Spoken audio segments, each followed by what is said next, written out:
Hi மக்களே, என்னன்னு பார்க்காதீங்க. இதுதான் ஃப்ரிட்ஜர்லேருந்து எடுத்த மீன். நேற்று ஒரு ஷார்ட்ஸ் போட்டிருப்பேன் மீன் வாங்கினது. அதுலேருந்து கொஞ்சம் எடுத்து வச்சுட்டேன். அது இப்போ வறுக்க போகிறேன். ரொம்ப நாள் ஆகிட்டு பெரிய வீடியோ போட்டு. இதை இன்றைக்கி போட்டுருவோம். அதுக்கு தான் இது. பா கல் மாதிரி இருக்குது, வரைய மாட்டேங்குது. சரி, கொஞ்ச நேரம் தண்ணி ஊற்றி ஊற வச்சிடலாம். அப்புறம் பார்த்திங்கன்னா இன்றைக்கி என்னென்னு பார்த்தீங்கன்னா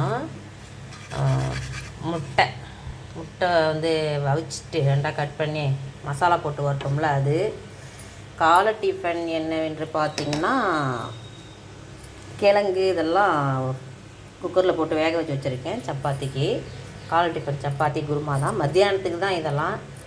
குழம்பு என்னென்னு பார்த்தீங்கன்னா நேற்று வச்ச மீன் குழம்பு இருக்குது. இதை போட்டு வறுத்துட்டு அந்த முட்டை வச்சு நம்ம செய்ய போகிறோம். வறுக்கிறது தான் பார்க்க போகிறோம். கொஞ்சம் நேரம் ஃப்ரெண்ட்ஸ் பார்த்திங்கன்னா மீன் வறுக்க போகிறோம். இப்போ மீனுக்கு பார்த்திங்கன்னா உங்கள்கிட்ட காட்டின மாதிரி மசாலாலாம் போட்டு வச்சுருக்கோம். யூஸ்வலாக போடுற மசாலா தான் இது. தனி மிளகாய் தூள் எலுமிச்சை போடுவோம். எப்பயுமே நம்ம மீன் வறுக்கிறது செஞ்சது தான். பார்த்தோம்னா இது என்ன மசாலா வாங்கிட்டாங்க, முட்டை வறுத்தோம்ல அந்த மசாலா தான். நான் அதே கடாயிலே எண்ணெய் ஊற்றிட்டேன். அது பார்த்தோம்னா கொஞ்சம் பூண்டு போட்டிருக்கேன் வாசனைக்கு, நல்லாயிருக்கும். பார்த்திங்கன்னா 2 கருவேப்பிலை கொத்து நல்லாயிருக்கும், நல்லா வாசனையாக இருக்கும். அதுக்கு நம்ம போடுறது தெரிக்குது.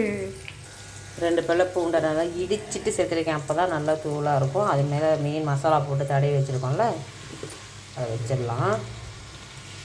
மக்களே பார்த்திங்கன்னா மீன்லாம் போட்டாச்சு, எல்லாம் பொரிஞ்சிட்ருக்காங்க.